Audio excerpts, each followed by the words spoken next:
రూ. 50 మనం ఇప్పుడు పోయి తాగినా రూ. 50 ఇంకా అన్ సీజన్ అయితే ఇంకా ఎక్కువ ఉంటుంది. ఇంకా ఎక్కువ రూ. 150కి థమ్స్అప్ బాటిల్ కూడా అమ్ముతారు. హైదరాబాద్లో గదే రూ. 50కి ఎట్లా అమ్ముతారు? వాడు అక్కడి నుంచి ఆ గౌడు కళ్ళు వీనికి పోయాలి, అక్కడి నుంచి ట్రాన్స్పోర్టు, అక్కడి నుంచి మళ్ళీ షాప్కు రావాలి, ఆ షాప్ వాడికి మెయింటెనెన్సు, వాడికి దుకాణము, ఖర్చు, ఎంప్లాయీస్, ఇదంతా మళ్ళీ గదే రూ. 50కి ఎట్లా అమ్ముతారు? అసలు ఎట్లా సాధ్యమైంది ఇది? ఇది విషపు కళ్ళు, ఇది కల్తీ కళ్ళు. ఇది దయచేసి కళ్ళు కాంపౌండ్స్ని క్లోజ్ చేయండి. లేదు మేము జెన్యూన్గా పెద్ద పెద్ద తాటి వనాలు పెంచుతాం, కళ్ళు తయారు చేస్తాం, మేము కళ్ళు ఇస్తామంటే అట్లా ఇచ్చే ప్రయత్నం చేయండి. దీనివల్ల ఎవరికి నష్టం లేదు అనుకున్నప్పుడు మాత్రమే ఆ కళ్ళు కాంపౌండ్స్ ఓపెన్ చేయండి. ఇందులో ఒక 5-10 మంది, కొంతమంది పొలిటికల్ లీడర్లు మాత్రమే ఇందులో బాగుపడుతున్నారు.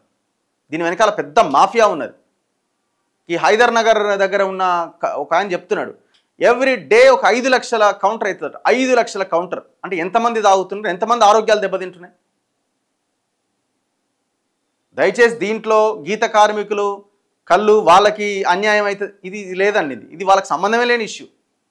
ఇది కల్తీ కళ్ళు. దీనివల్ల గౌడ్లకి, గీత కార్మికులకి చెడ్డ పేరు వస్తున్నది, అవమానం వాళ్ళకి. ఇంకా